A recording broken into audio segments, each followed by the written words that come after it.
Carthel. On the mound tonight, batting third, number 9, Jesse Slimp.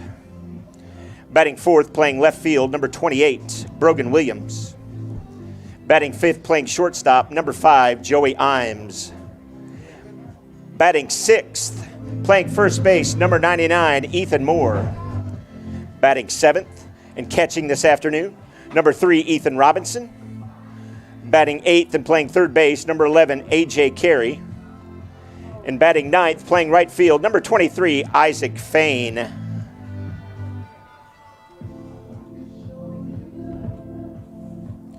Ladies and gentlemen, your Booker T. Washington Hornets.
Batting fourth, playing right field, number 3, Parker Patterson.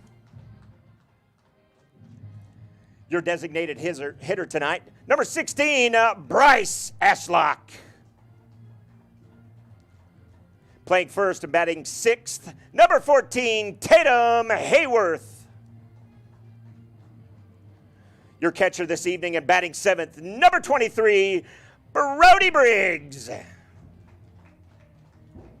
Batting eighth, playing left field, number 15, Gage Arthur.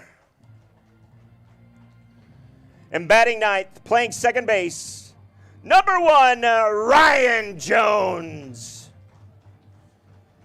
And your pitcher for this evening, number 5, Kenyon Keller. Your assistant coaches are Brett Robinson and Jeff Brown, and your head coach is Sean Newkirk. Ladies and gentlemen, the Union baseball team. At this time, if you would please rise or remain standing as we honor America with the playing of our national anthem.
Thank you. Your umpires for this evening are Jamie Francis and Sean Osaki.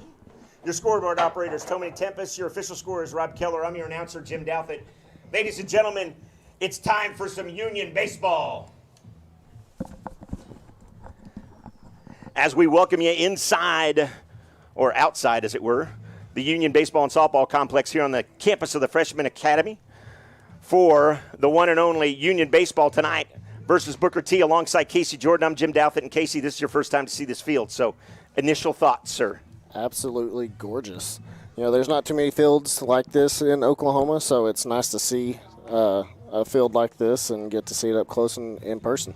So last night, TJ King went 6 innings. He allowed 1 run on 2 hits and fanned 9, and then Grayson Tempest came in for the final inning, and Union rolled over this Booker T. Washington team 7-1, and they'll face these same Booker T. Washington Hornets tonight. So let me ask you this, Casey. Your team's young. You've been in this position before as a freshman starting down in Vian, sophomore in Vian. Your team is playing very, very well. What do you need to do for the rest of the season to keep this momentum and for them not to kind of fall back and be complacent? It's just sticking to your plan. Even though, you're, some would say, performing better than they originally thought, but, your goal's still not done. You got to win a couple of games, get to regionals, get to state and stuff like that. So you got to keep playing like you want to play, keep doing what you're supposed to be doing, and, just have a good time while you're doing it. As we get underway here, outfield left to right is Arthur, Tempest, and Patterson. On the infield, Ortiz and McNeely. On the left side, Jones and Hayworth play to the right. And the battery tonight is Kenyon Keller and Brody Briggs. And I mentioned to you in a text earlier, Brody Briggs loves to keep runners honest at first, so it'll be interesting to see if the Hornets can get somebody on, he could show off his arm for you. Slow grounder there, played nicely. Keller covers, and there's 1 away. Yeah, he's right. He only threw 3 pitches there, but all 3 were in the strike zone. So if he continues that, if you're a Booker T kid, you're swinging away early and often, try not to get behind in the count. Now batting number 6, Billy Carthel.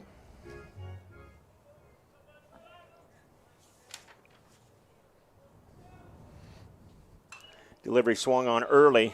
Kenyon jumps off the mound, and he's over. Can't get to it in time, and it falls into the dugout. He kind of stumbled coming off the mound. If he would have got a clean jump, he's probably there. Yeah, and some of those, it's hard to read those with the ball coming back in at you. Plus, you have the sun in your eyes, and you're getting close to the fence, whether your dugout or catcher is, saying wall or not. You get a little bit nervous once you hit that brown. But it's a soft brown. It's not the dirt that you played with. No, it's a soft brown, but it's still brown, so you're by the wall. 1-1.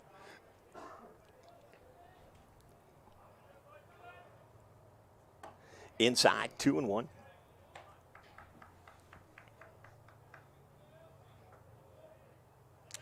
Wind blowing really left to right tonight. Kind of a different breeze that we've seen. That's going to be high for 3-1. Balls will definitely carry towards the right side of the field. Now, we're not known for hitting some home runs, although we've hit a few. We're more of a small ball club, if you will. There's a chopper. McNeely will grab it. Over to first. There's 2 away. So you're going to see a lot of small ball tonight, typically you for fast. You don't really like the wind whenever it's blowing out just because, especially with young kids, say you haven't hit your first home run. If that wind's blowing out, you're doing everything you can to try to get it up in the air to see if it'll carry out. Now batting number 9, Jesse Slimp. So you got to be careful there because you don't want to turn into a pop fly hitter and, get your team in bad situations when you should just be working on routine stuff, hitting it up the middle and keeping it in play. Swung on chopper, going to be foul down the left side here. Yeah, and did you feel that pressure as a young player? Now you weren't known for your power. You were definitely known for your speed. But did you ever feel that or see it in your club where the wind's blowing out and you got your home run kids that are swinging for the fences when they're not supposed to be doing what they're doing? Without question. I remember. I don't remember what grade I was in, but I want to say it was around my junior year. We played out of a small town called Gore, and they had a short field anyway, and the wind was blowing out. I still hadn't hit my first home run, so I was doing everything I could to bad news bears it and get it up in the air. Needless to say, I still didn't hit my first home run. Right on. Down the left field side, foul again. He's pulling that ball hard, so he's pitching him inside. I'm assuming he's coming around on that. Yeah, he's trying to jam him. You know, you want to throw that inside definitely to those 3 and 4 guys, because if you can get it in on their hands, there's a good chance that they're not going to be able to handle it instead of leaving it outside and them turning their shoulders and squaring off on it. 2-2 now. Excuse me, 3-2 now. Umpire corrected me. Delivery struck him out. Good pitch. Got him looking, caught the outside of the outside part of the plate, and we're going to step aside for a second. Union's coming up, bottom of the first after this.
Welcome in here on the Union Sports Network. He's Casey Jordan. I'm Jim Douthit. And Casey, we talked about it a little bit as we lead off the bottom of the first.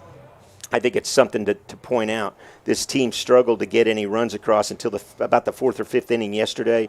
It's really important, I think, to jump on this pitcher early and see what you can get out, get a run or two across, kind of get him rattled.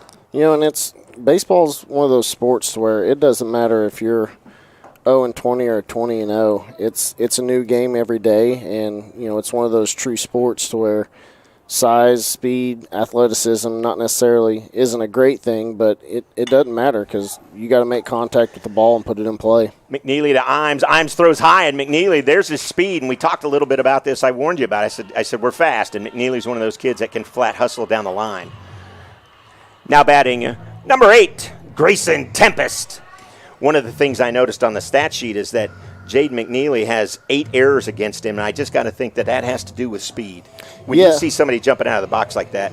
Yeah, whenever you got that speed and going down the line, you kind of rush your mechanics. You don't come through it as smoothly as you want.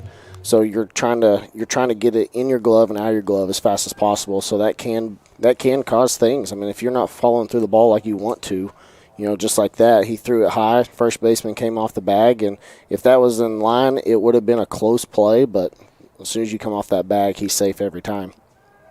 And they're keeping McNeely close, so they know about this young man's speed for sure. And now the young man at the plate, and Grayson Tempest, he's got some wheels as well, as he's our center fielder, and he could scoot down the line. So 1 and 2 for sure in this lineup can flat get. And it's not as exciting playing small ball for the fans, but, small ball wins a lot of games. If you can hit and run, sacrifice bunt, do the small things and get runners to advance, it leads to runs. your fans aren't liking it as much because it's not your 450-foot over-the-tree home runs, but runs are runs in this game, and it doesn't matter how you get them. And we've put them up for sure, and against some really good pitching from, Wasso and Bixby and the other clubs that we've played. We've been pretty good. It's 1-1 now. Slimp across. Tempest comes in batting about 3.5? Is that right? Yeah, he's batting 355. You got your leadoff hitting close to 390 and him hitting 350. So you're 1 and 2. They're doing what they're supposed to do. They're getting on base and they're giving that lower half opportunities to get them in. So you like to see that out of your 1 and 2. Swung on up the middle. Nice play there over to first in time, and they doubled him up. Yeah. Boy, and if that nice play by Imes there, and that was unfortunate for Union. Yeah, I mean, he hit it up the middle, and, that's what you're taught to do. It's just, however, he didn't get it full contact in that situation. Now batting number 7, Avery Ortiz. The shortstop, he made a nice play. He caught it in rhythm, drugged the bag, and threw it over. So, you can say unfortunate for Tempest, but it's a great play by the shortstop. 2 away now, 1-0 count. Ortiz steps in. 2-0.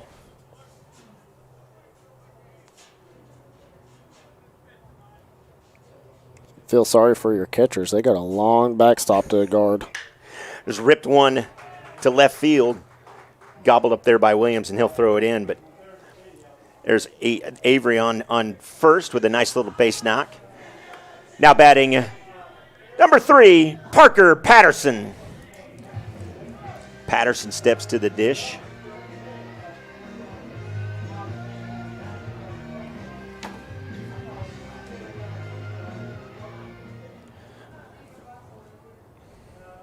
We'll see what Coach Newkirk draws up here in the bottom of the first with 2 outs and a runner on first. Delivery in the dirt. Ashlock goes.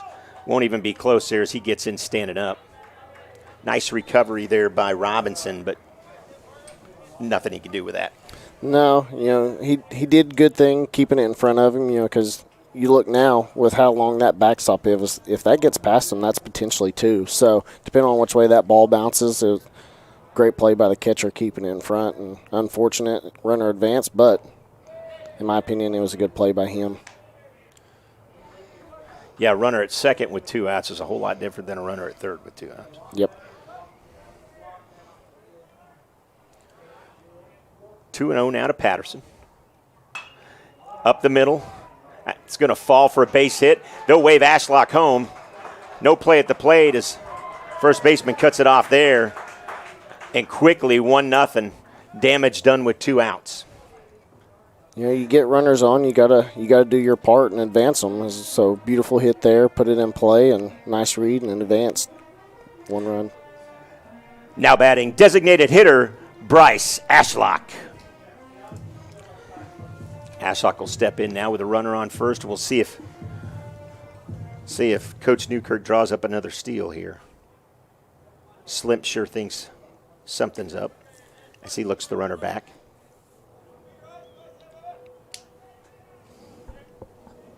Looks him back again.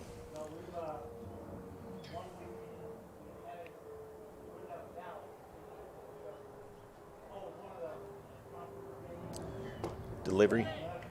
Right down, Garnett. And for the first time, we see Slimp get ahead of somebody here in this inning. Heard a lot about this young man coming in. That he, I should say, is their number 1 guy for this young Hornet team that has not played very well. So I believe their record is somewhere around 2-9 in district play. Their loss coming, their 9th loss coming last night, of course, to us. Fouled away.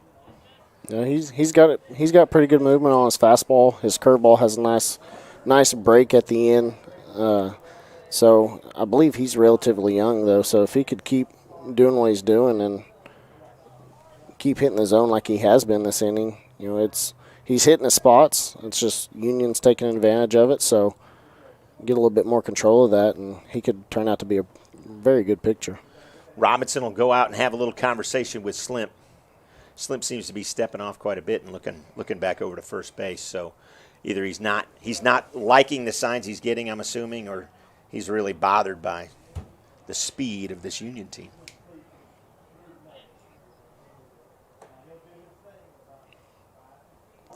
One and two now, 2 outs, runner on first.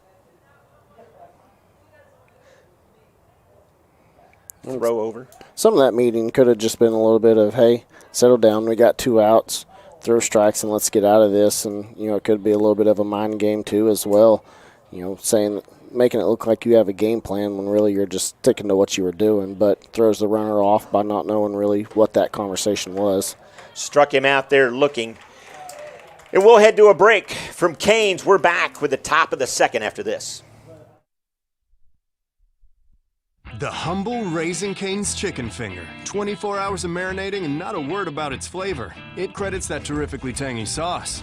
And the cane sauce? Well, it's okay with that. But a premium, fresh, never-ever frozen tenderloin, hand-battered and cooked to order? Doesn't exactly need to brag now, does it? Same for the crinkle-cut fries. Center cut from the longest potatoes Idaho has to offer and added to every meal. Just because you have bragging rights doesn't mean you have to use them. Raising Cane's.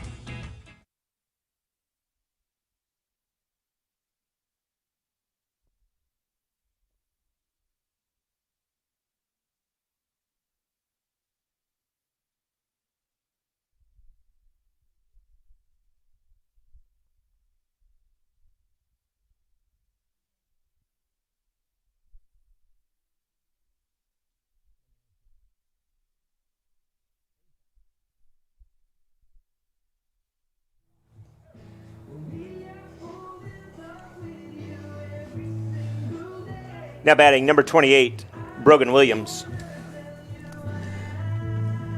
Brogan Williams steps in as we'll see 4, 5, and 6 coming up for Booker T here. Canyon steps in going 1, 2, 3 in the first inning with a strikeout and a couple of ground outs. And you always like to see 3 up, 3 down. The one thing that it's going to be head out to left, Arthur in, and he'll grab it. Go ahead. The one thing that you got to look at if you're a Booker T batter right now is he's hitting his spots, and as long as he's hitting his spots, you got to take advantage of it. Now batting number 5, Joey Imes.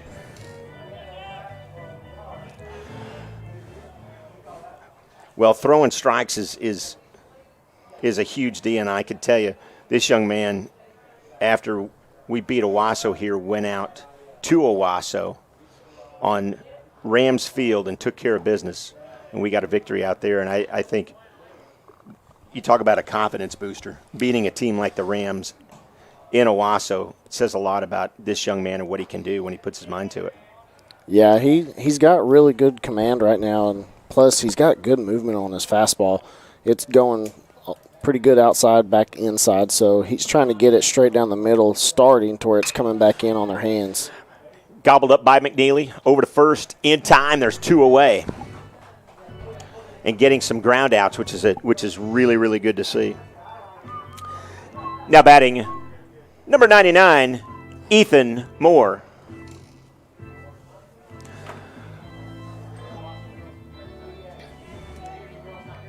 You don't see the number 99 in high school too often. Not very often. Young man may be a little bit of a hockey fan. We'll see. He rips that one to center, and that's going to fall into the gap and roll to the wall. Moore will take 2. Tempest there to gobble it up, and he'll throw it back in, and it's a stand-up double for Ethan Moore. Again, like you said, he's hitting his spots. He just got a hold of one. No, it's that's one thing that you notice, and you kind of relay that down the line. You let your 6, 7, 8, 9 guys know that he's throwing strikes, so you want to swing early because if you get behind him, he's got good movement on his curveball, so he's going to get him out that way. Yeah. Now batting catcher Ethan Robinson. Robinson steps to the dish with a runner on second. See what kind of poise Keller can have here as he's got a runner in scoring position for the first time on this young evening. We're only in the top of the second. I would say it's as simple as stick to what you're doing because it's worked so far, correct? And it really should, just one rip. It's going to fall in front of Tempest, but they're not going to test his arm as he gets it quickly in. It'll be a runner at first and third. Now batting, number 11, A.J. Carey.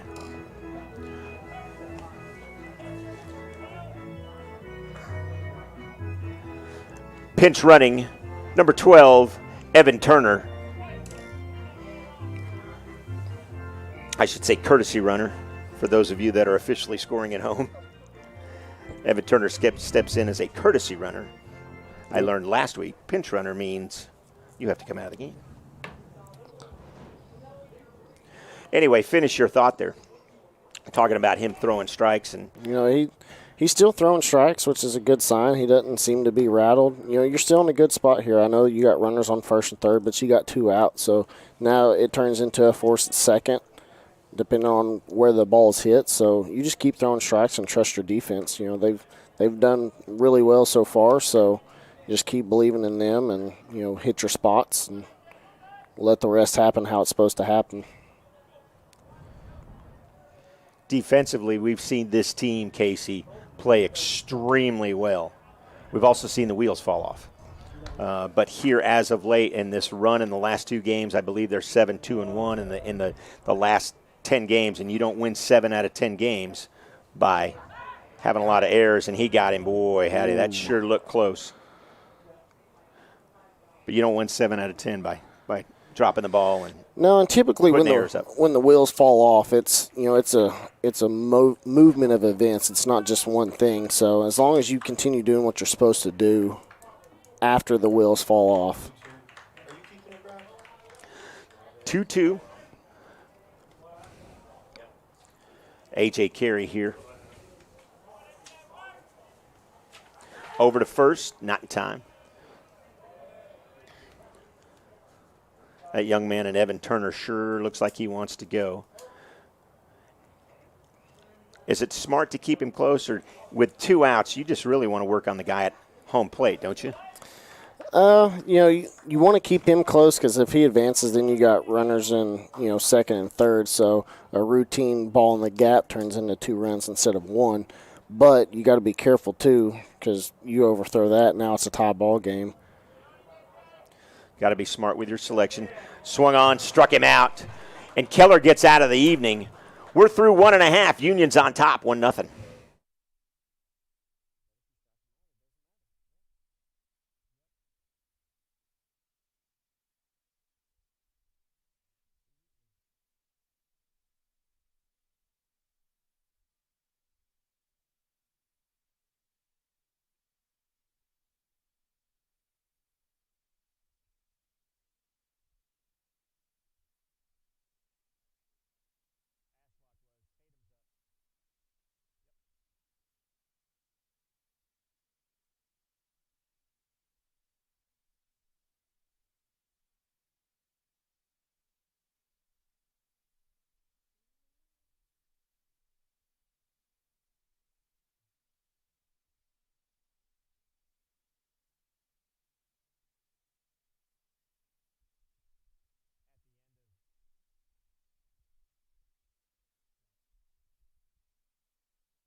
Welcome back here to Union Baseball on the Union Sports Network. He's Casey Jordan. I'm Jim Douthit. Walking into the bottom of the second here. And Casey, I wonder about the psyche of Slimp now. He had a runner at first and third. His team did 2 outs, can't get anything across, and we did a little damage on him with 2 outs. So we'll see if it affects him at all. The beauty of it, it's still early. There's a lot of baseball left, so if you're his pitching coach, you tell him, hey, just keep doing what you got to do, keep throwing strikes. we'll be okay. We'll get you some runs. So you do your part and let us do ours. And quickly ahead, he must have listened to you because he's 0-2 to Hayworth. Throw it in the dirt. Good pitch there. Hayworth did not take the outside offering.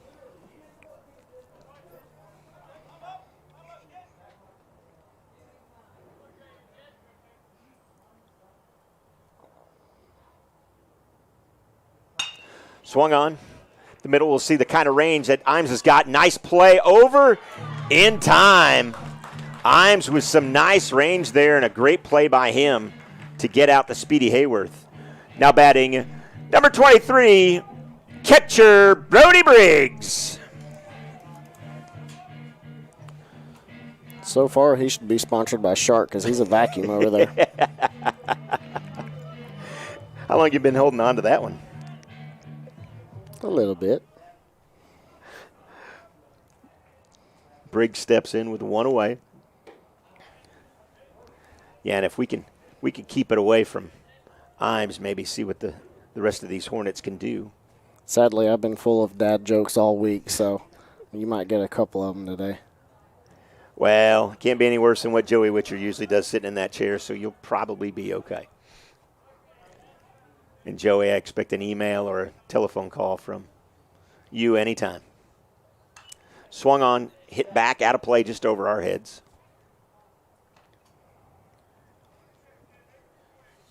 Two and one now to Brody.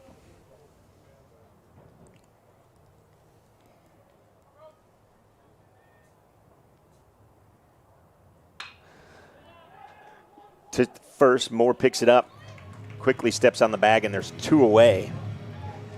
Now batting number 15, Gage Arthur.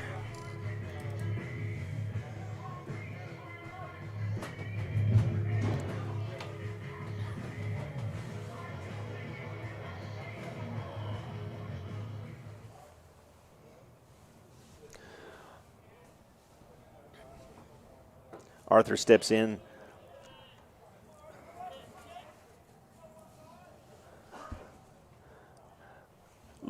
Takes the first pitch strike. Steps in batting about 216. Oh, and Imes, just as I talked about how wonderful he was playing, he took his eye off the ball. That's going to be an error. 6 on the shortstop.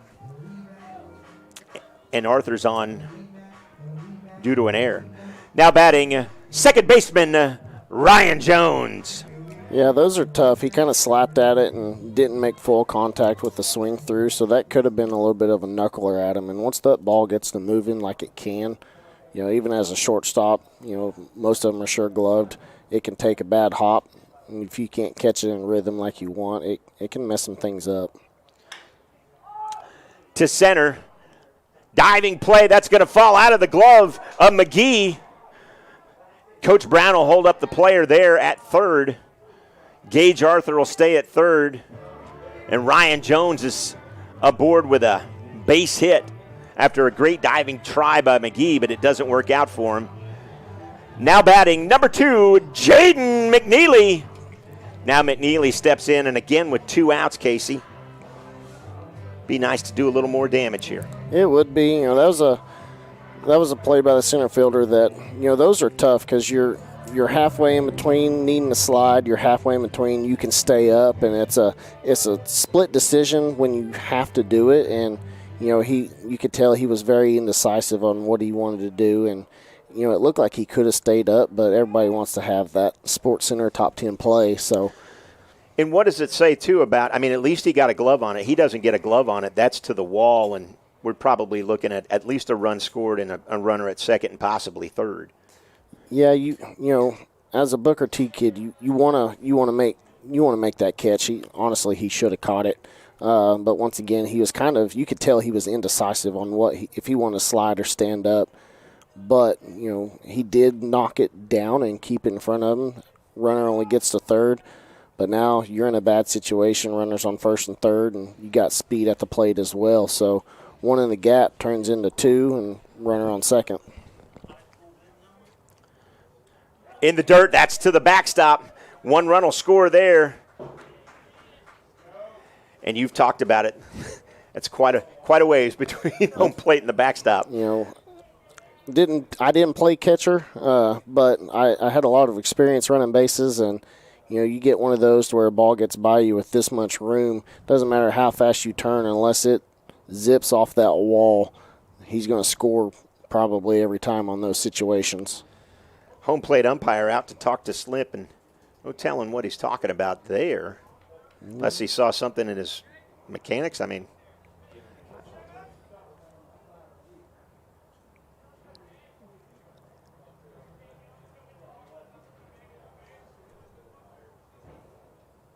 umpire clean off home plate.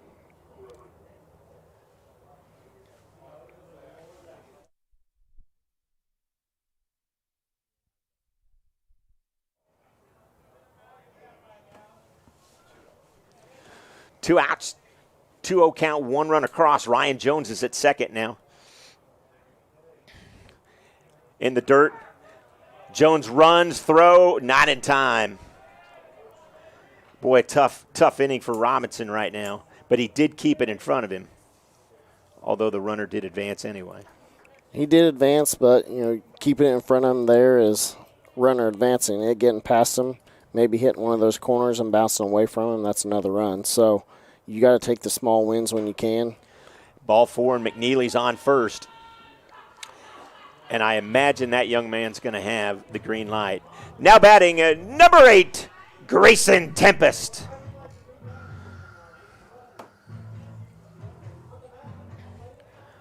There'll be a meeting at the mound here. Their coach will come out and probably just tell Slim something that we've talked about a couple times already. Just calm down, throw strikes.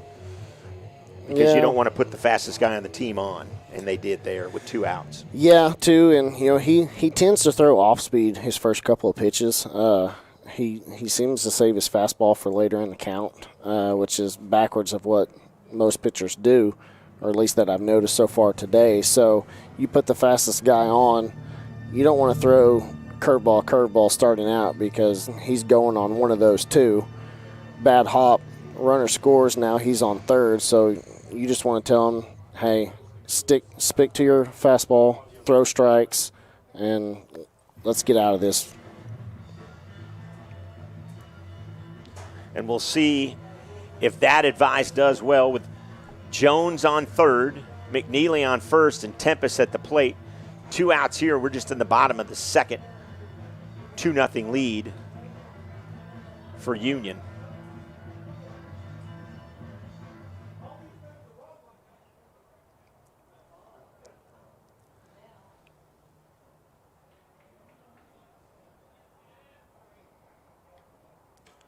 McNeely goes.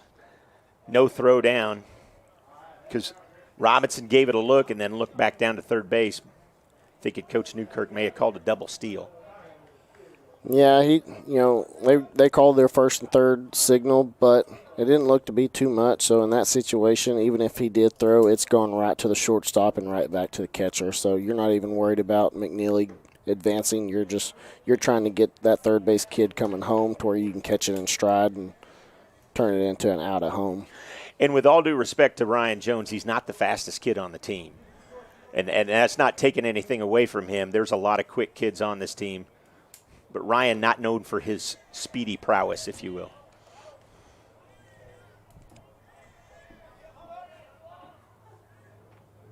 One and two.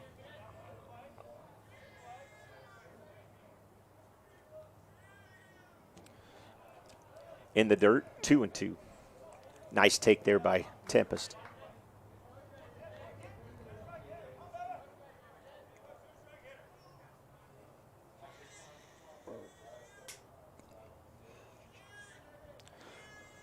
Big lead by McNeely and inside to Tempest, and it'll force a full count.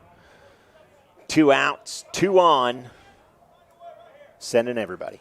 Yeah, and you're just trying to get it across the plate now because you're in a bad situation. And Tempest takes the outside pitch, and he'll go down swinging. Leave 2 runners on. Top of the third coming up after this from Advanced Orthopedics. For more than 50 years, Central States Orthopedics and Eastern Oklahoma Orthopedic Center have been the area's leading orthopedic and sports medicine providers. And now, we've joined forces as Advanced Orthopedics of Oklahoma. One name, one focus. Excellent orthopedic and sports medicine care. Together, we serve as the team physicians for almost every high school and university in the region. We are the area's leading expert for work-related injuries, and our surgical hospital is the only 5-star rated hospital in Tulsa. Advanced Orthopedics of Oklahoma. Come see why we're better together.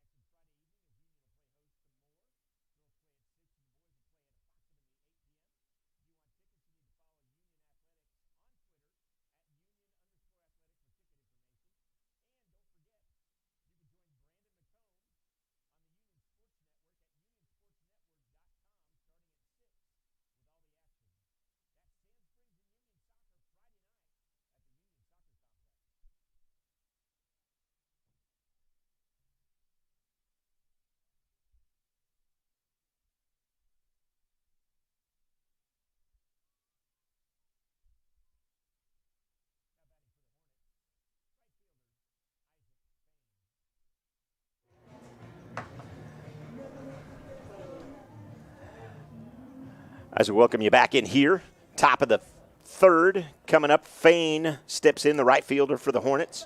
He'll look at a ball outside.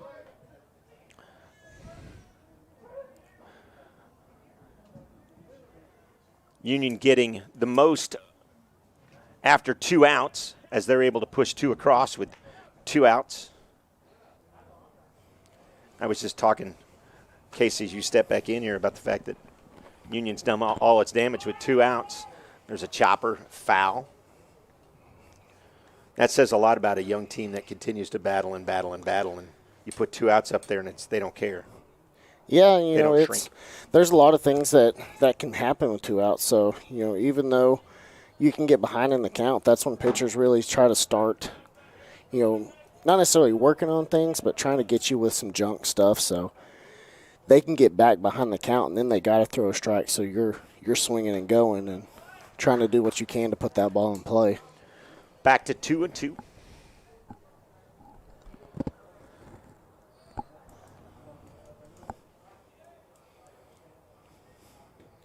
Low outside, 3-2.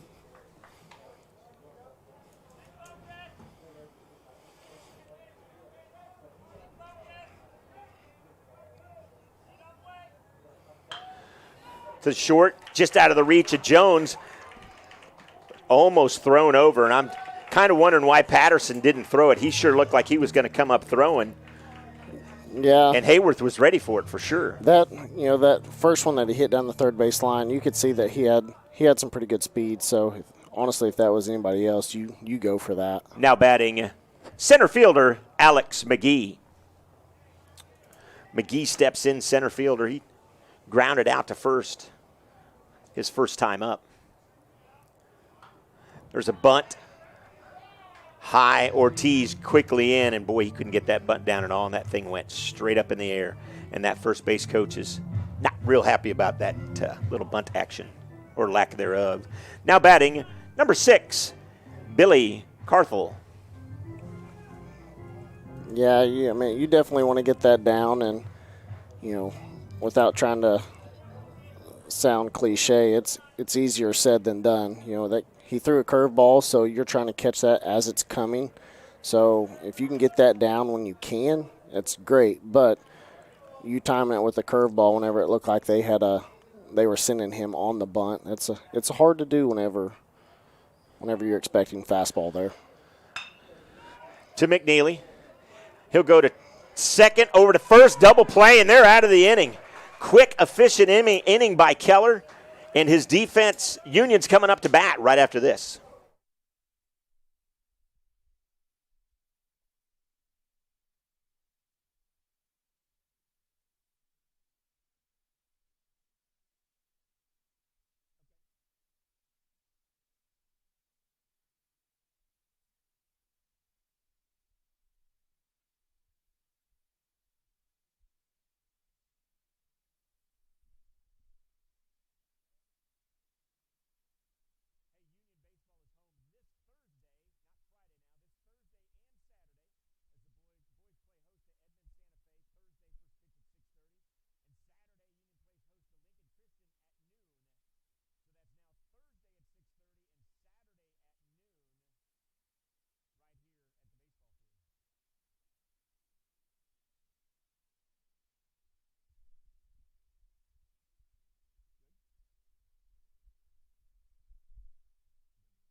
Sure.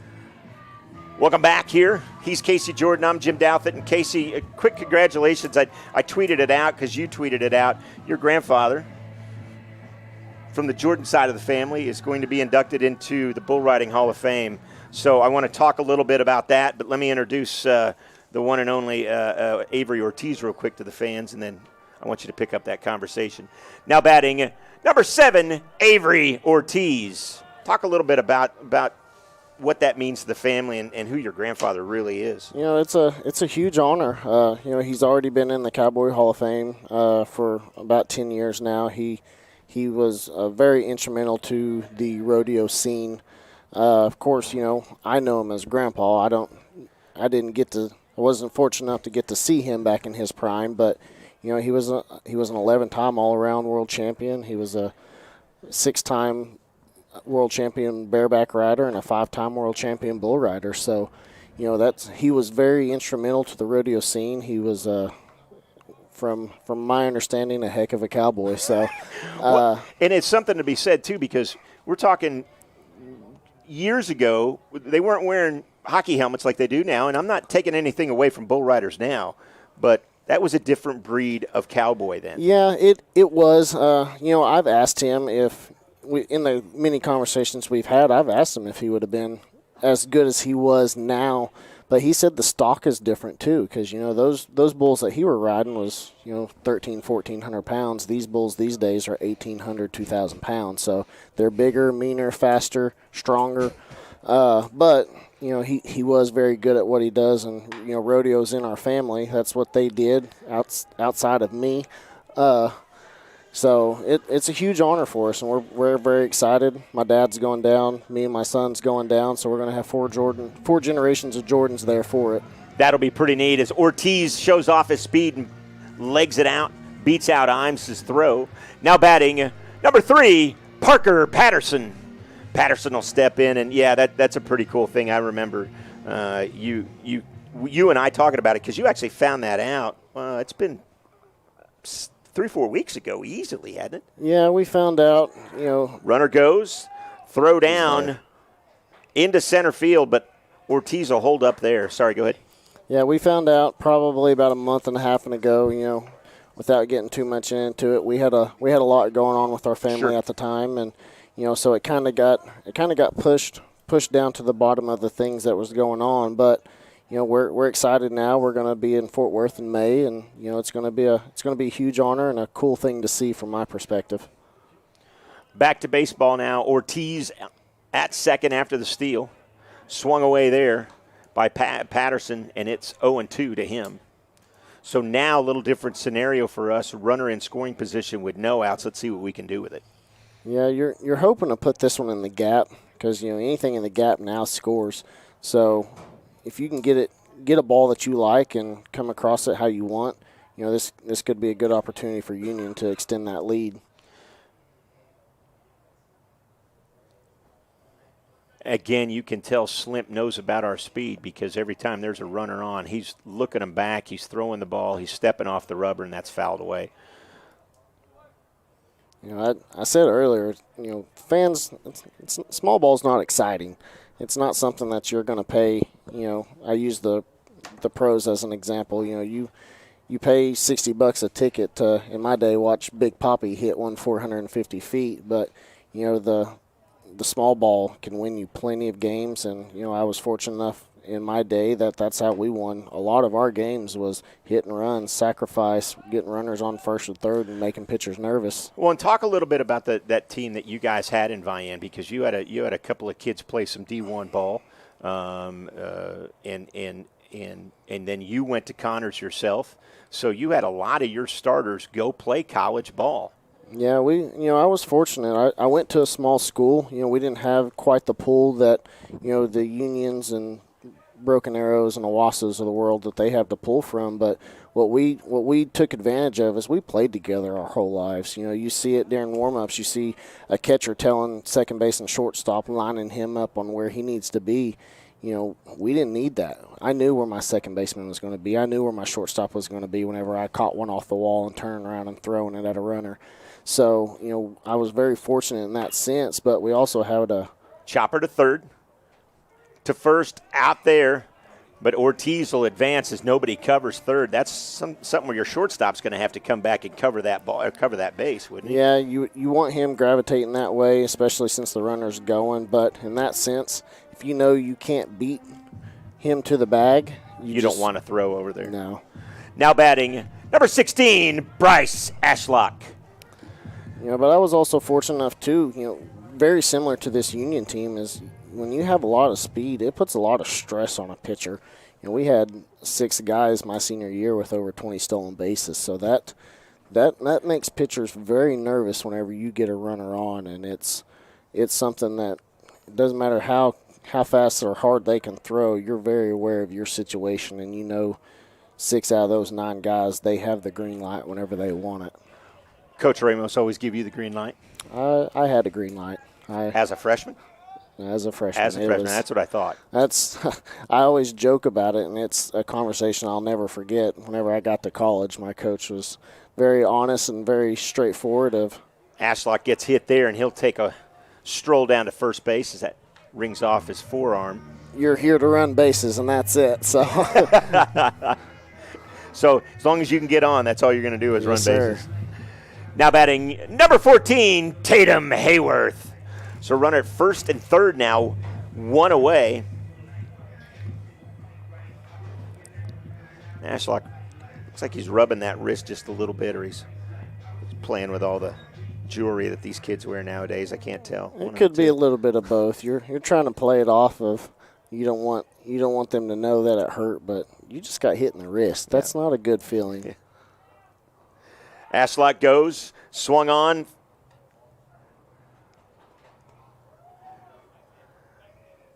Strike as it looked like a possible hit and run there, but Hayworth couldn't get his bat on the ball. Yeah, it was a hit and run situation. Booker T did what they wanted in the sense of they were trying to psych out McNeely, but he knew that they're not going to try to go for second with his speed at third. Right, so. Right. And actually, it's Ortiz at third. That's correct. Sorry. No, I'm still learning. Dude, this is your first game.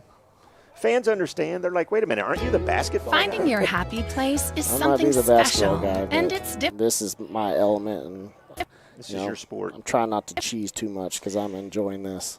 Something to be said too about, and you talked about it. These kids that have played together. Red Oak we had the opportunity to play Red Oak a number of weeks ago, and little small town, not too far from where you grew up, from my understanding. I've had a few battles with Red Oak in my day, and they were very similar to us. You get those small schools that they grow up together, they play together from T-ball all the way to high school. You build a lot of continuity with your group, and there's a lot of talk that doesn't need to be said during that game. Caught there, runner tags. Both runners will advance as Fain comes up throwing, but get another run across, and that's just good routine baseball. Yes, it is. It's a beautiful sight. Now batting, number 23, catcher Brody Briggs. On the stat sheet, you want it to say 2 for 3, but even if it's 1 for 3 with an RBI, that's still a fantastic day. Yeah. And producing runs, and that's what you want to do when you have runners in scoring position, and we've been fortunate enough that tonight that we've done that as we've gotten to Slimp just a little bit. He'll throw outside. But for a young squad that y'all have, this is these are the moments that you need. You need to put scoreboard pressure on opponents. You need them to get confident being up and not letting off the pedal, because you can get complacent. Even in baseball, you get up 5 or 6 runs and you think, okay, we got this in the bag. But runs are never safe in baseball. You can have a 5-run lead disappear very quickly, and so you gotta, as a young team, you want to continue putting pressure on them and continue doing what you want to do. The 2-0 delivery popped up. Left side, Williams giving chase. He can't come up with it. Ball gets away. And Brody will get in with a stand-up double. Probably going to be an error on 7, maybe. That was tough. That was tough to catch. You want to see your shortstop take control right there, because honestly, he had the better angle.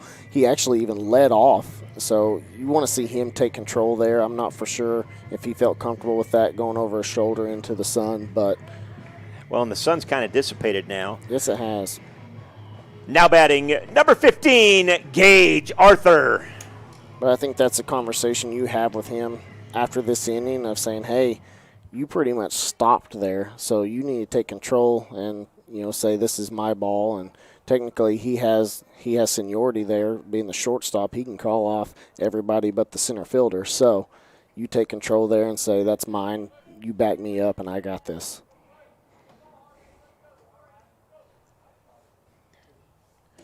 Gage Arthur swinging away on the first offering by Slim, excuse me.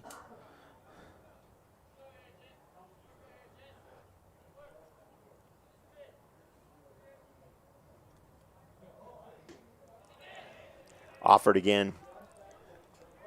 Arthur couldn't hold up, and it's 0-2.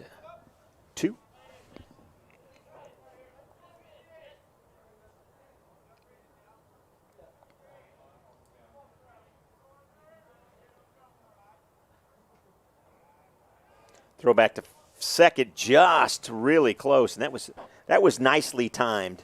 Yes, it was. He kind of. It looked like he threw him off a little bit by looking back at first. I'm not for sure if he planned that or not, but it was a nice split-second diversion of getting that runner to kind of freeze, and he almost got him there. So he will take a half step back to keep it close now. Right on. Nice stop there by Robinson. Keep the ball in front of him. 4-0 here, bottom of the third. Appreciate you guys watching here on the Union Sports Network. We appreciate Advanced Orthopedics and Canes. And there's a rip to center. That's going to fall. That'll score 1.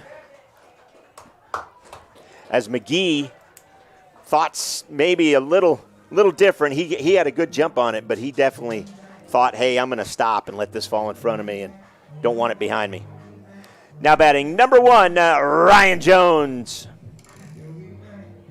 Yeah, you want to push that to 2, but the second runner on second got a good jump. More than likely they're hitting their cutoff, so your cutoff's going to be 10 feet from you whenever they catch it. So it's a smart play there by holding up on first, and you push the lead to 5 now, so you can kind of start working on some few things here to get you prepared for moving on into the season. Like that, laying down a bunt with 2 outs and a runner on first. Again, with seeing if we can surprise and catch the Hornets off guard here. You can work on things in the batting cage. You can work on things, in practice, but working on them in a game is getting live action, live circumstances. That's when you can really take advantage of some things. You got a 5-run lead now, so you can work on a bunt. That third baseman, he's playing pretty good ways back, so if you can get one going down first or third, you got a good opportunity to have runners on first and second. So it's a great time to practice things. You don't want to do it with a 1-run lead, so. 0-2 now to Jones, and he was mad at himself because Slim's pitch really fooled him there. We'll see what he offers up here, 0-2. Ball gets away. Everybody's safe.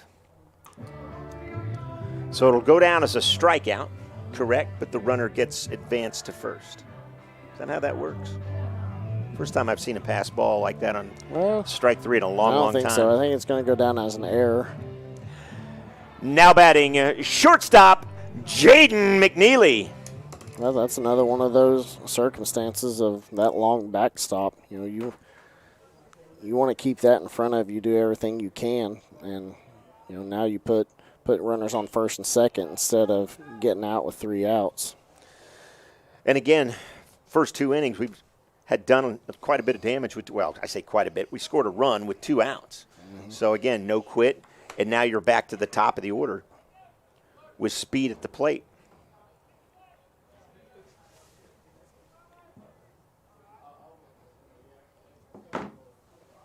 Way outside. Runner's going to go. Throw down to third. They got him. Boy, he delayed when he was getting ready to take off. If he hadn't waited, he probably would have beat that Yeah, throw. and that's one of those. If you hesitate, you just stop. You don't second guess it. And That's how it is. We're back. Top of the fourth coming up next. Finding your happy place is something special, and it's different for everyone. You probably already know where to find yours, and TTCU Federal Credit Union can help you get there. Right now, you can earn up to a $200 bonus when you open a new checking account with direct deposit.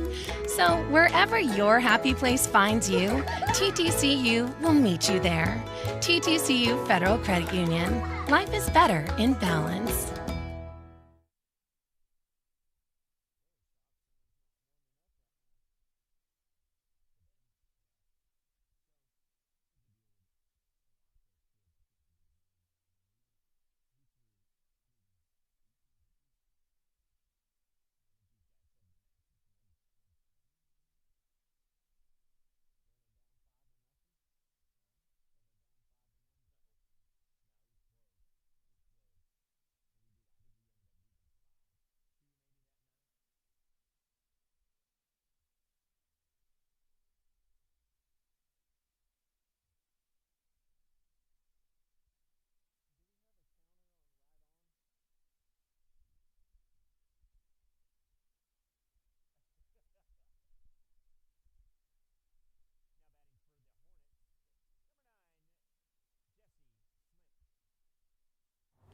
Welcome back in as the Hornets will send up their 3, 4, and 5 hitters. First up, Slimp.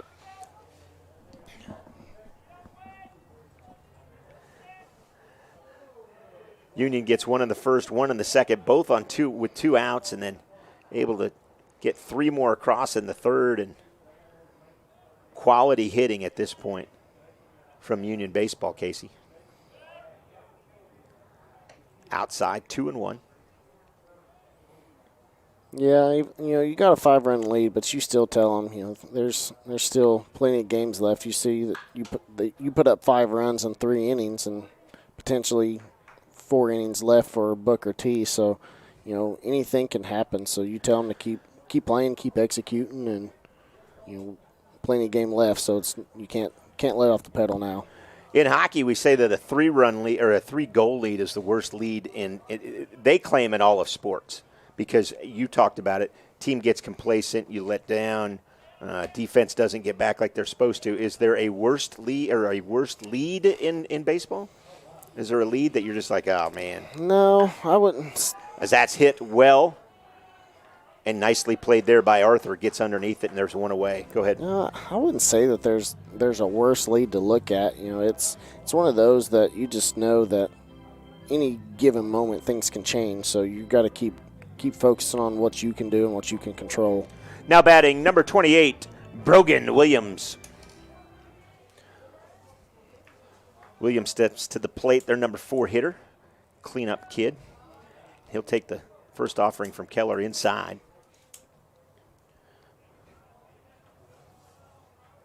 Yeah, I joke with Joey, that's going to be hit and foul down the first base side. I was joking with Joey. It reminds me of Little League Baseball when, especially the World Series time, where you see these kids that are playing their hearts out and they're up 10-1, and then they end up losing 11-10. Yeah, there's not too many sports where a double-digit lead still isn't safe. So Right. Swung away, 1-2. Maybe in hockey, but hockey, yeah. Soccer, if you're up 10-0, it's probably a foregone conclusion you're winning. Yep. Well, unless I'm in net, then I wouldn't have a 0 on the board anyway. Backhand by Jones over to first. Nicely done by the senior when he made that look easy, and that's not. Yeah, We've seen that before. Beautiful play. Now batting number 5, Joe Imes. Their shortstop steps in now. So the young man in Imes gets to play a little ball over the summer with our shortstop, McNeely, and his prowess actually moved McNeely, from what we understand, from short to second in summer ball. So And Imes has shown some pretty good glove this evening. He had one error already, but he's played pretty well. Once you get to this level of play, second base is still just as valuable as shortstop because you got plenty of kids that can push the ball right. You got lefties that can pull it pretty hard, so you want your second baseman to be a vacuum as well. So, that's not necessarily a bad thing. Yeah, I'm with you. Now batting number 99, Ethan Moore. Especially when you can get two guys who have really good gloves and really good arms, you can put a lot of pressure on a runner that, it could be a routine out turn into a double play because you got two kids who know what they're doing. So, plus with his experience at shortstop, he knows where his shortstop's going to be, which angle he's going to take. So there's a lot of great things that can come by having a shortstop play second base. And Imes will be on first. They're going to give him a little time. He got plunked in, it looked like in the ankle or the foot, and that's got to sting quite a bit. Couldn't quite tell if it was ankle or about midway up that shin, but either way, it doesn't feel well. We'll see what kind of speed Imes has with a little bit of a lead off there at first, not going anywhere. 2 outs, 0-1 count. Keller's really been in command most of the evening, scattering 3 hits in the first 3 innings. Briggs keeps it in front of him there. Nice job by Brody. You want to talk about a vacuum, and Brody Briggs can flat keep the ball in and around him.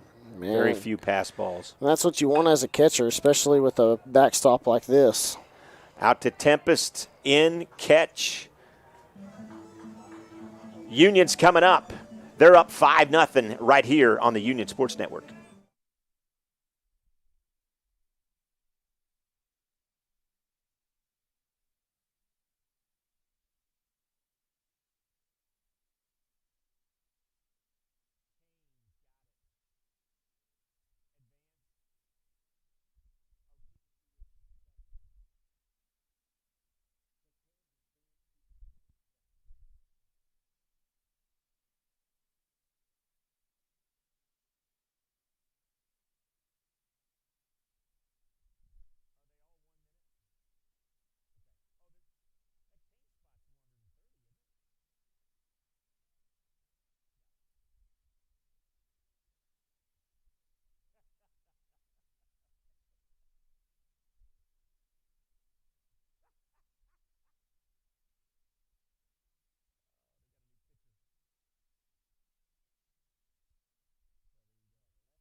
Welcome back in here.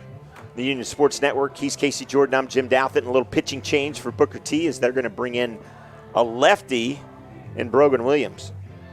That's a kind of a rarity. We haven't seen too many lefties at least throw at this park for sure. What's different? What's different about a left-handed pitcher as a right-handed batter? Because you batted right-hand, right? You didn't switch, did you? No, I wasn't a switch hitter. McNeely lays it down, shows off the speed. He's easily to first, thinks about going to second as the throw from Williams goes way wild. And we'll welcome in, now batting number 8, center fielder Grayson Tempest. The thing with lefties is, I don't know why, and I don't know the science behind it, but they just have natural movement on the ball. To where right-handers, they got to throw a 2-seam, or they have to throw 4-seam or any other off-speed pitch to really get movement on their ball. To where lefties, I mean, they could throw 75. Doesn't matter if they're throwing 75 or 95. They have natural movement, so it's tough now going from that perspective of the other way, where the ball starts in and goes out on you instead of starting out and coming in on you. Yep. Runner at first is McNeely. See what kind of jump he gets here. Long stare. Williams delivers. Tempest down the line. Out at first. But advances the runner, McNeely. Now batting at number 7, Avery Ortiz. Ortiz will step in. Still plenty of time here in this inning to get McNeely across. You know, that's one reason why left-handers are so valuable, is because, you know, typically batters are, you know, right-handed batters, so you get that ball starting out across the plate, you're loading up, ready to swing. Like that. Next thing you know, it's out of the zone. Right. So harder to pick up, that kind of stuff. A little bit harder to pick up, just in the sense of, you see the ball coming at you, you see it coming down the plate, you load, you're ready to go. And then once again, all of a sudden, throw to center field. McNeely will easily get over to third. Williams trying to keep McNeely close, but that throw ended up going all the way out to Mcgee, and Mcgee had to throw it in, and that wasn't even close with McNeely's speed. So now a runner at third. Ortiz in a great position just to get him home. Yeah, but you got to be Inside. careful now, because he's going from the windup instead of the stretch. So, you know, with his speed, he gets a good read and a good jump. With got a right-handed batter blocking the catcher's vision. Are you thinking you want him to steal home, do you? Wow. A little aggressive there, Coach, huh? With his speed. Are you going? Am I going? 5-0. 5-0. He's got pretty good speed on his fastball, so you want to catch him. Well, doesn't matter now. Doesn't matter. Pass ball. McNeely comes across. And it's 6-0. But that's set up by good base running. Yeah. The throw goes to center field, and McNeely has enough forethought to get up and hustle to third. You know, back to your question, though, 32-year-old me No, says no. Says no, I'm not going, even though I think now I'm faster than I was in high school. Well, now you've timed yourself at CrossFit. I actually have timed myself, and I do think I am a little bit faster than I was in high school. Now, that being said, 17-year-old me had a different mindset. I thought I could run on, Anybody. I thought I could run on Yachty. So, deep out to center, Mcgee underneath it, and he'll pick it up there. So I probably would have went because I was a little bit more Cocky, you could say. Yeah, cocky's good. Now batting, number 3, Parker Patterson.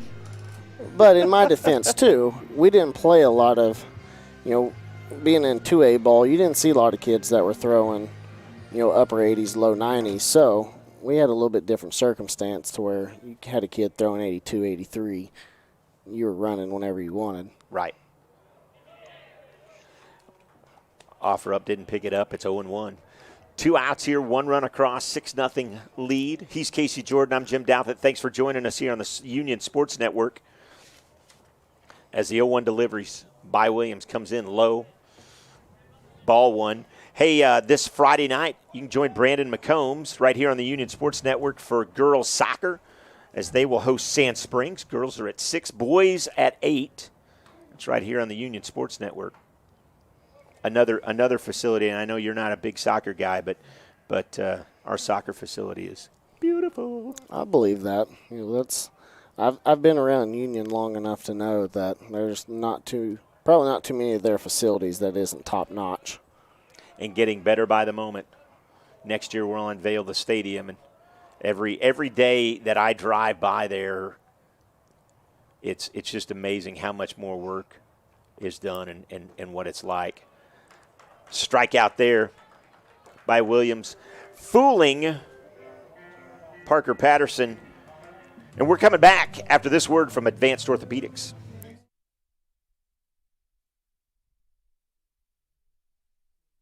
The humble Raising Cane's chicken finger. 24 hours of marinating and not a word about its flavor. It credits that terrifically tangy sauce. And the cane sauce? Well, it's okay with that. But a premium, fresh, never-ever frozen tenderloin, hand-battered and cooked to order? Doesn't exactly need to brag now, does it?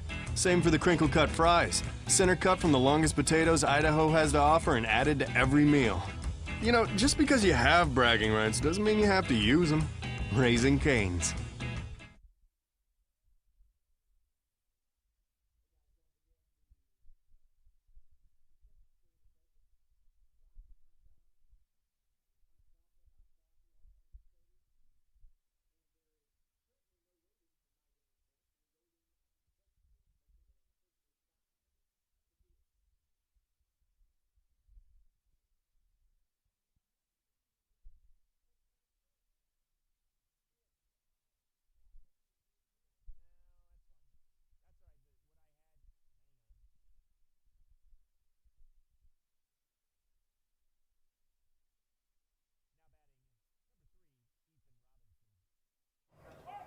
So I stand corrected, first of all.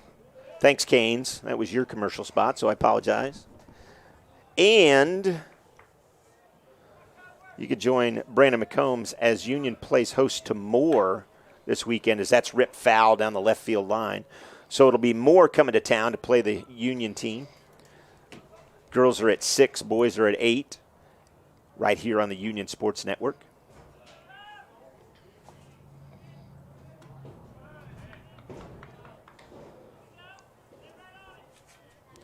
Two-one now. Keller still in.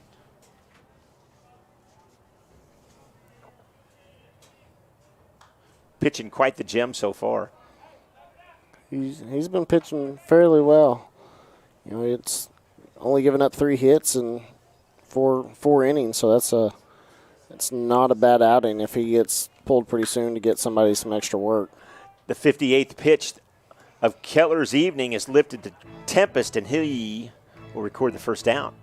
So 58 pitches through really 4. Not too bad. No, it's not. Now batting number 11, A.J. Carey. Yeah, you'd like to see him keeping that pitch count low, so you're going to give him another, in my opinion, I'm giving another inning of work. Definitely if he keeps getting 2 pitch at bats. Like that. McNeely gobbles it up over to first, and there's quickly 2 away.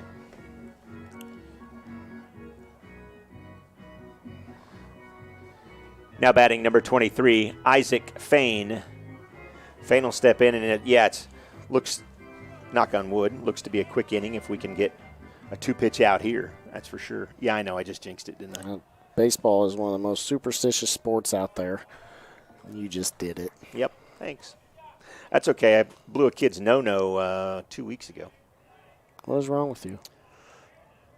I didn't actually say it. You be quiet, Andy Irwin. Sitting behind us, barking orders at me. You should have been fired is what you should have been. Well, Miss Barkley, if you're listening, I've already, tweeted out all my apologies, so had to write a letter to his parents. You should have had to run polls after the game, 16 of them. I don't know if that's in my contract. Tony, is that in a teacher's contract to run polls after they make a mistake? It needs to be in the contract. I'm not on a teacher's contract right now. No, it needs to be in there. That's a good point. That's one of the most unwritten rules. You don't talk about it. 3-2, 2 outs. You've known me long enough and been a Cardinals fan long enough. You don't talk about it. I know. You're absolutely right. Ball 4.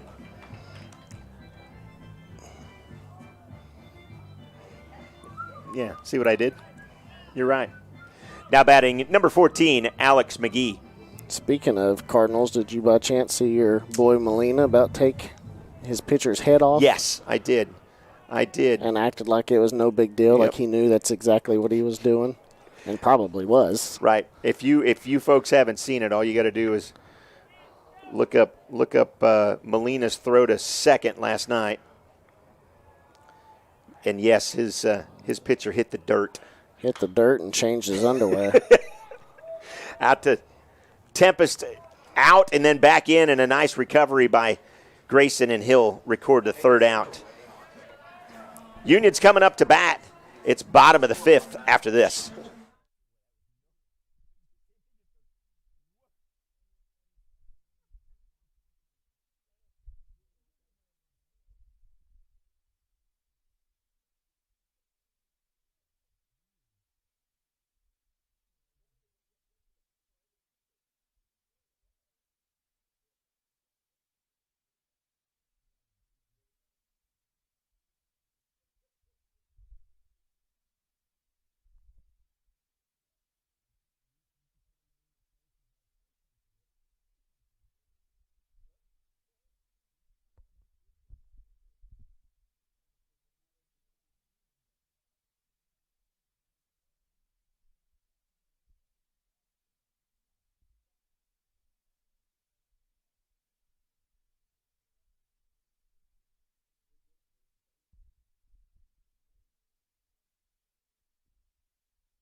Ashlock steps in here. Welcome back. Union Sports Network, Casey Jordan, Jim Douthit here.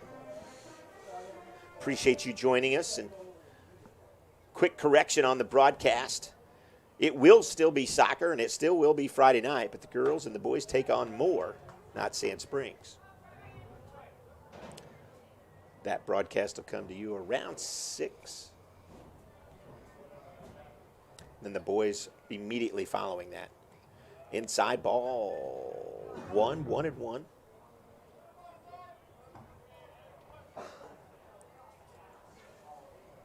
So what do you like out of this Union team? This is the second time you've seen him. We didn't get to see all the game in Broken Arrow because of the rain and the weather that night. There's a shot. Left field. Played there by Williams. What do you like about this Union team so far? You know, they're a young team, but they don't really show it. You know, they don't seem to get down on themselves whenever things get tough. They just keep playing, and, you know, you like to see that. So, you know, they're, in my opinion, go ahead. Now batting number 14, Tatum Hayworth. You know, y'all got really good pitching, which is a good thing to see, especially with a young club. And I believe both, you know, you're 1 and 2. They're a sophomore and junior, if I remember you saying correctly. Yes, that is correct. You know, especially as a Union fan, you're going to enjoy that over the next 2 years, because when you're 1 and 2's that young and they're throwing like they are, you have a good opportunity to put a lot of wins in that column. High, just a little outside, 2-1 now. Yeah, and that's something to be said. You know, I've heard a lot from parents and from, just really different folks that are following Union baseball. It's like, well, we're playing for next year's. That's a shot to center field. Grabbed there by Mcgee. And, we're young. We'll play for next year. Well, next year appears to be this year, as well as they're playing. The way that they're playing right now, I've never really liked that term, playing for next year, especially in baseball. I get it in football or basketball, even. Now batting, number 23, Brody Briggs. In certain other aspects of the game, but, I've been around baseball my whole life, and I absolutely love it, and it doesn't matter how old you are or, how big you are or how fast you are. Anytime you're out there, you have a chance to win, so you're playing for the now, not for the later. But I understand what they mean by it, and I'm not taking anything from them, because it's with the young squad. Realistically, you are playing for next year, but they put themselves in a prime position to. Popped up, Carey underneath it. He'll call off everybody, and a 1-2-3 inning, a rarity tonight for the Hornets. As we're back after this word from Advanced Orthopedics. For more than 50 years, Central States Orthopedics and Eastern Oklahoma Orthopedic Center have been the area's leading orthopedic and sports medicine providers. And now, we've joined forces as Advanced Orthopedics of Oklahoma. One name, one focus. Excellent orthopedic and sports medicine care. Together, we serve as the team physicians for almost every high school and university in the region. We are the area's leading expert for work-related injuries, and our surgical hospital is the only 5-star rated hospital in Tulsa. Advanced Orthopedics of Oklahoma. Come see why we're better together.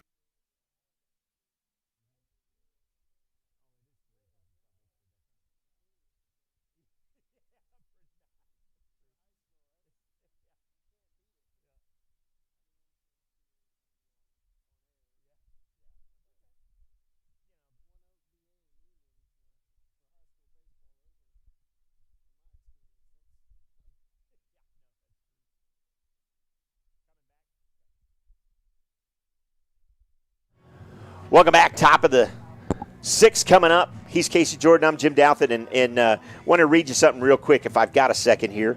I was handed this not too long ago from Overland Park, Kansas. Powered by a 14-1 run to close out the first half. Number 11 ranked Johnson County Community College men's basketball defeated Labette 77-68 to capture the Region 6 championship and punched their ticket to the NJCAA Division II National Tournament in Illinois. And I bring that up because the next line reads, freshman guard Seth Shagwire, former Union basketball player, class of 2020, had his best season as that young man poured in 20, 6 of 8 shooting with 3 3-pointers. We'll get back to that here in just a second. So, Union alum doing some major damage up in Overland Park, and again, it talks waves about the kind of students we have, the kind of athletic programs that we have, that a kid's getting a start. And I know it's a community college, I get that, but still, it really doesn't matter what level you're at. You're there for a reason. You're there because you're good enough and you earned a scholarship. So whether you're playing junior college basketball, NAIA, Division III, 2, or 1, you're there for a reason, and you still got to do your job and execute, or they're going to find someone who will. So, it's a fantastic thing for him being a freshman and having the season that he did and having the game that he did. So kudos to him. Yeah, and his big brother Ethan happened to play at a little small school called SMU. Had some great success down there, and I believe he's graduating this year, if I'm not sadly mistaken. Now batting, number 9, Jesse Slimp.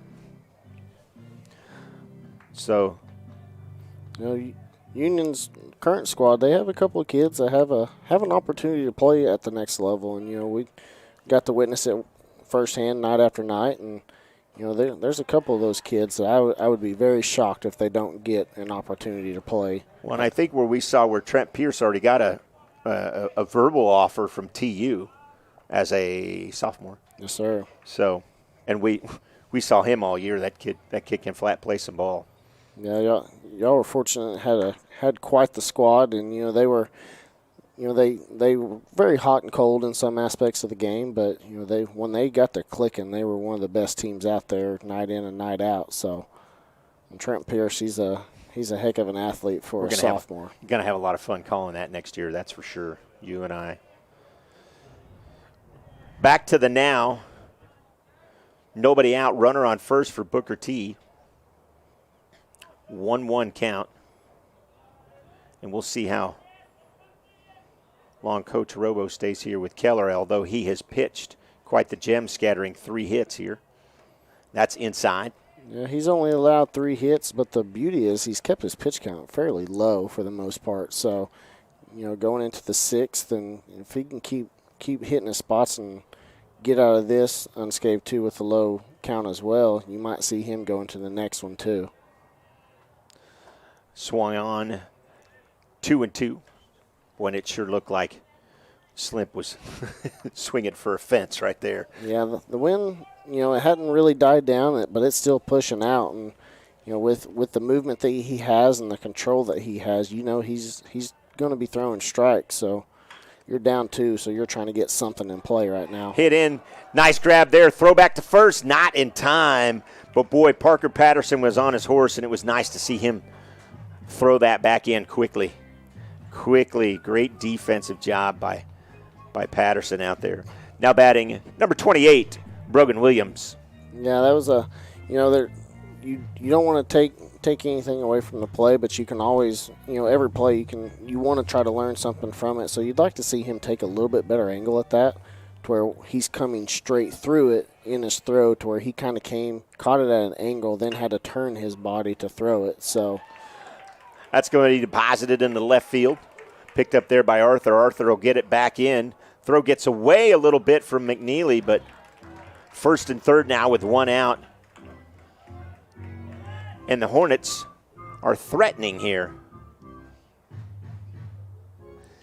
Now batting shortstop, Joe Imes. Imes will step in here. Briggs will flash some signs to his infield.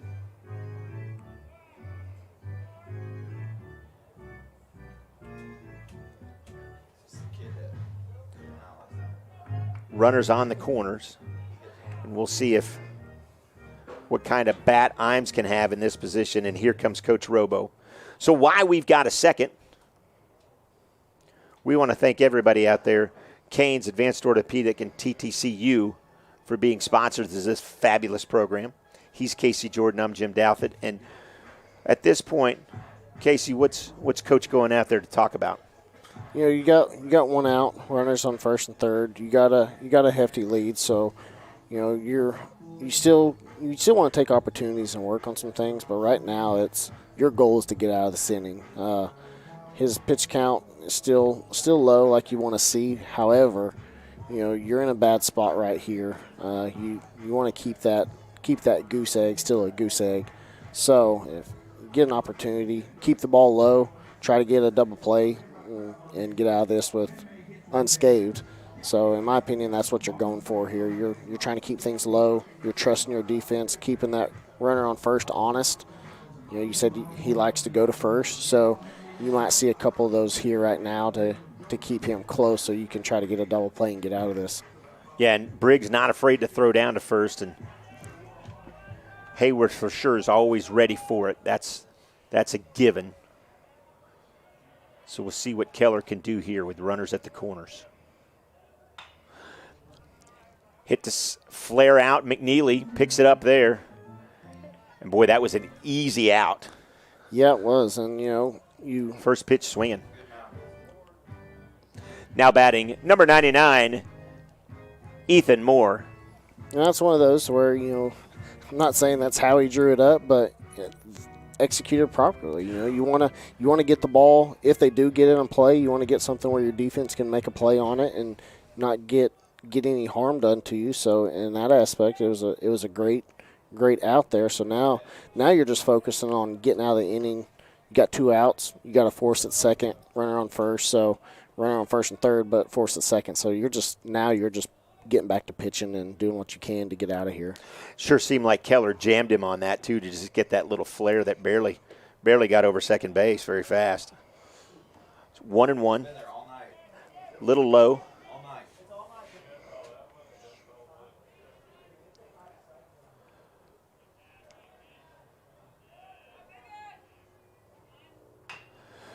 Grounder. McNeely picks it up there. Hard throw over to first. Didn't get him. Ball gets away. Runner will advance to third. And the run comes across. Boy, McNeely had to really hurry that. It didn't have quite the position. He had to come throw it kind of across his body. Yeah. Would you rather him eat it there? No, I mean, you don't want to necessarily see him eat it, but that ball also took a weird hop. It was one of those that has a lot of spin coming back on it, so it slowed down. So even the angle that he took, it was one of those that he had every intention of coming through it, making a nice play, but because of that backspin on it.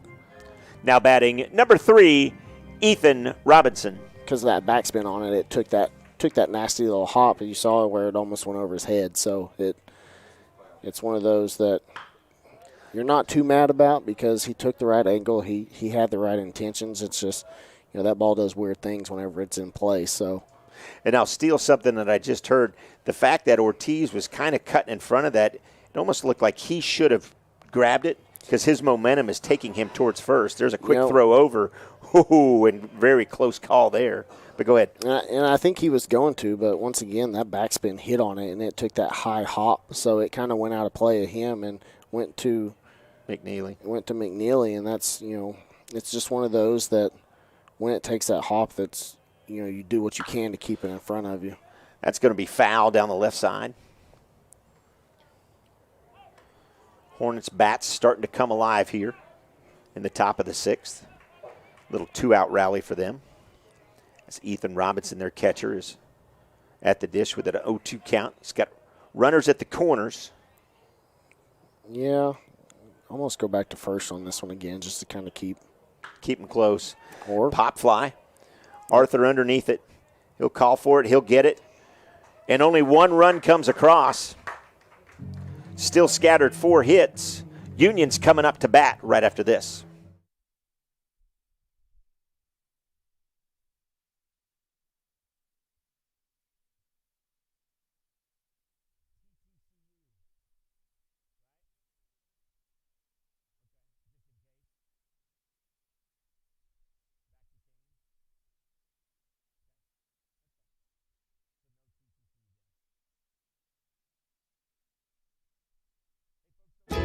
Finding your happy place is something special, and it's different for everyone. You probably already know where to find yours, and TTCU Federal Credit Union can help you get there.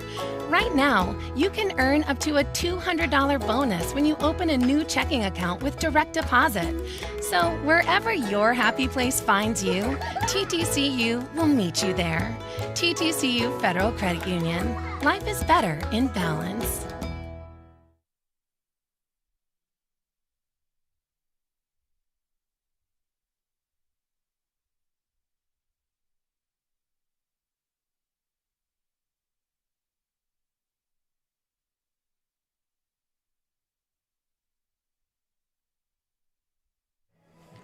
Welcome back here on the Union Sports Network. Hey, if you can make it out, a little change in the schedule you might have heard about. Thursday, the boys are going to be home here this Thursday, and they're going to play Edmond Santa Fe. It was originally slated for Friday.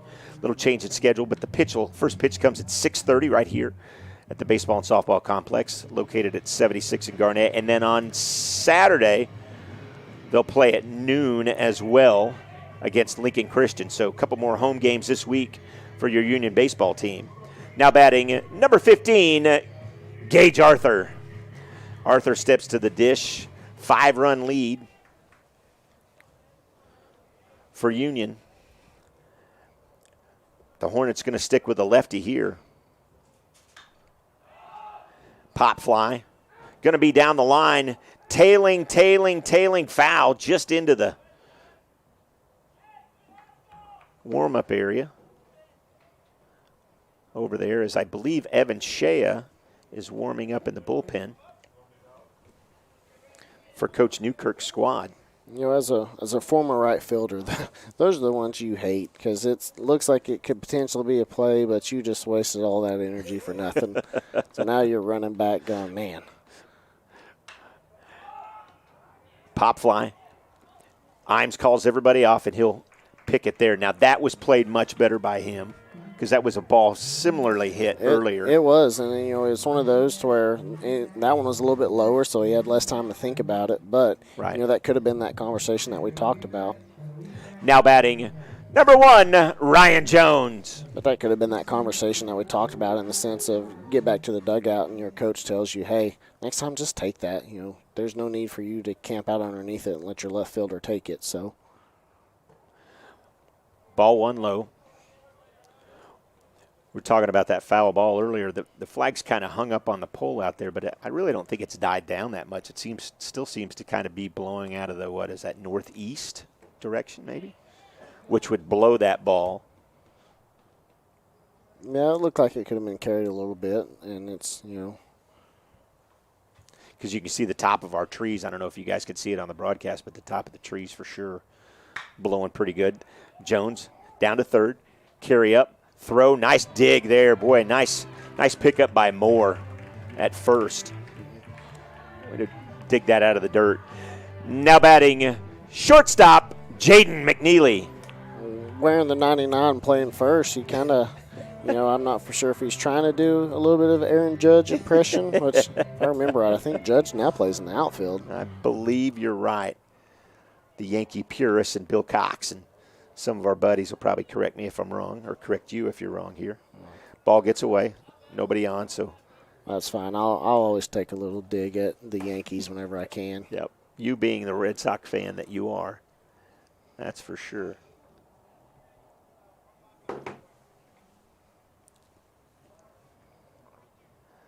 One and 0, 2 outs. McNeely, little flare down the line. Fain, that's going to fall, and that almost goes over his head, but Fain with some hops and keeps it in front of him and holds McNeely to just a base hit. Now batting number 8, Grayson Tempest. Yeah, he was itching to turn that into 2, though, but right fielder got a glove on it, and he did what he was, couldn't get it in the air, so you try to take a good angle on the bounce and keep that one in front of you. So good play from him by there.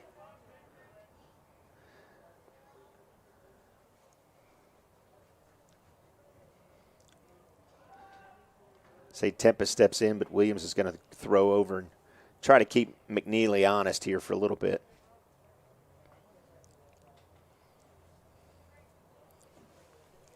Yeah, this is the first opportunity that he's had to work on a pick play going to first. So those first 2, you're just going to throw it over there to make it look,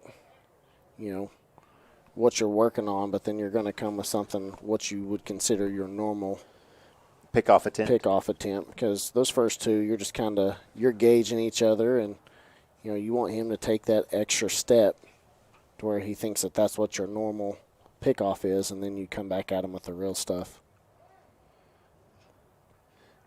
Time called there. Tempest asking for the time. The long look in, what does that have to do with, is that just trying to see if McNeely's going to jump? You're throwing off his timing. Right. As a pitcher, you control everything. So if you can get that runner to where, just from my experience, I kind of had like a little side-to-side. So I tried to time mine with the pitcher to where whenever he was going home, I was in my lean to the right. So that was stepping into my power stance and going to where. Rip down the line. That'll be a fair ball. That's going to carry almost to the wall. McNeely's going to be waved home. The throw, not in time. Tempest to third, and he's safe. He's called out there, and I thought he was safe by a mile and a half. Run does score. Tempest sure looked like he beat the throw, but one run gets across. Tempest gets thrown out at third. We'll take a timeout here. We're back, top of the 7th after this. The humble Raising Cane's chicken finger. 24 hours of marinating and not a word about its flavor. It credits that terrifically tangy sauce. And the cane sauce? Well, it's okay with that. But a premium, fresh, never-ever frozen tenderloin, hand-battered and cooked to order? Doesn't exactly need to brag now, does it? Same for the crinkle-cut fries. Center cut from the longest potatoes Idaho has to offer and added to every meal. Just because you have bragging rights doesn't mean you have to use them. Raising Cane's.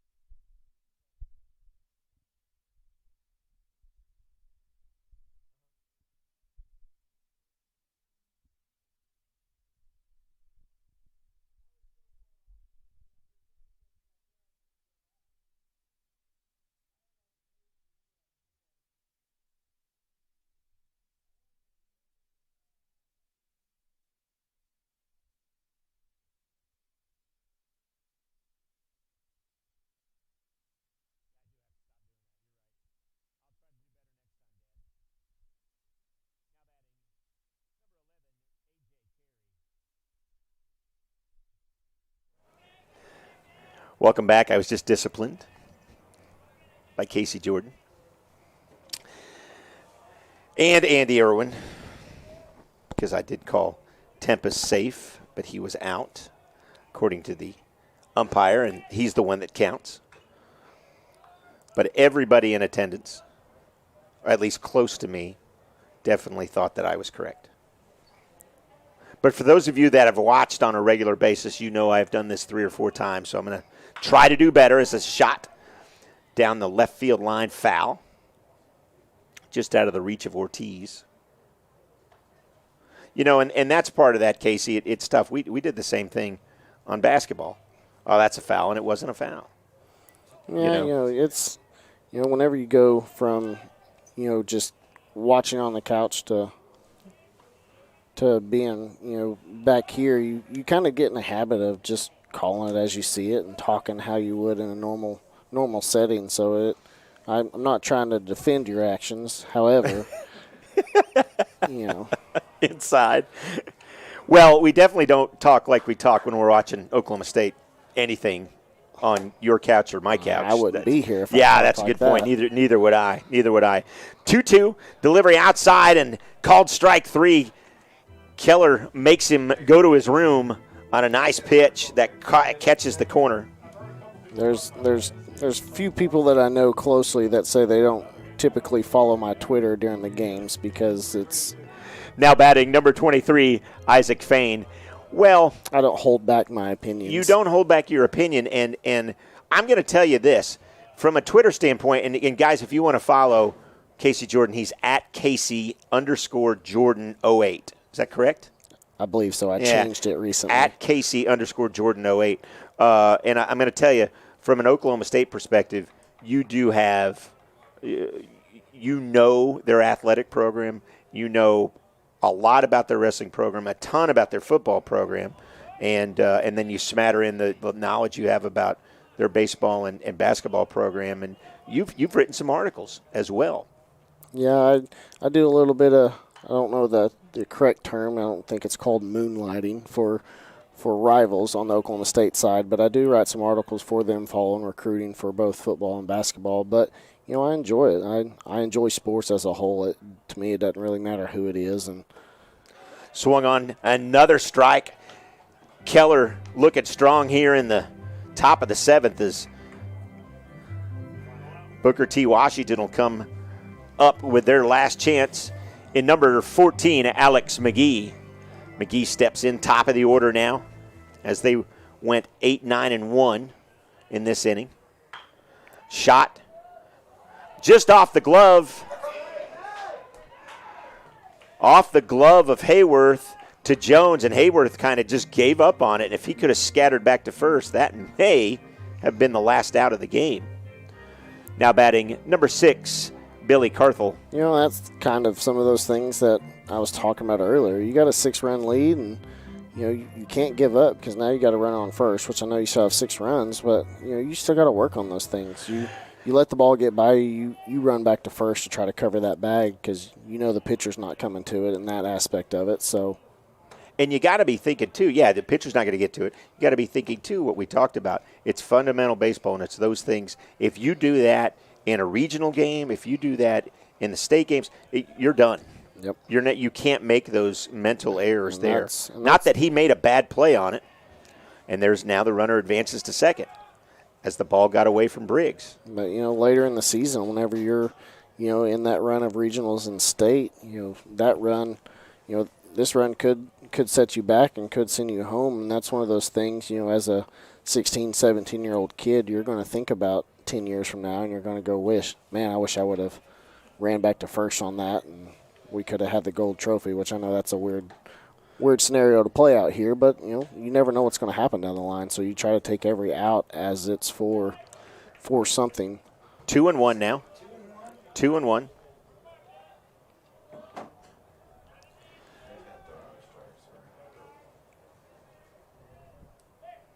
The 2-1 delivery inside, 2-2. Why we've got there, 3-1. My apologies. Now I'm even off. 3-1 now. Why we got a second, don't forget, Union Soccer this Friday night. Join Brandon McCombs right here on the Union Sports Network for the soccer. Girls at 6, boys at 8 as they host more right here on the Union Sports Network. Full count now, 2 outs, runner on second. You don't want to get cute here. Just throw fastball right down the middle. If he puts it in play, he puts it in play, but there's a good chance that he's going to. Outside. Doesn't take the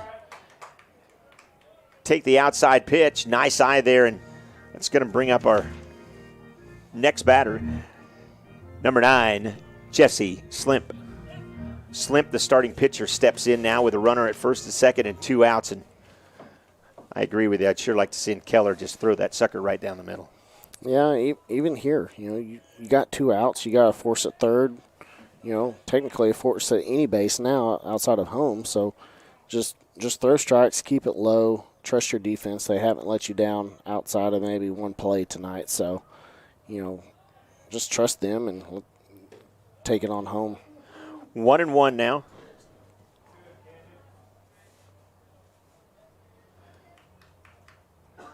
So if you get an opportunity, don't forget about soccer that I mentioned just a little bit ago. Thursday night, the boys are back here as they'll play Edmond Santa Fe. And then Saturday, a noon start against Lincoln Christian. Both those games right here at the Union Softball and Baseball Complex. 2-1 now, 2 outs, first and second for Booker T. And the delivery. Swung on. Patterson back, way back, catches it, ball game.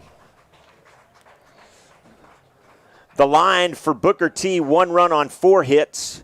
The line for Union, 7 runs on 9 hits, and they'll take the second game as they won last night by the same score of 7-1.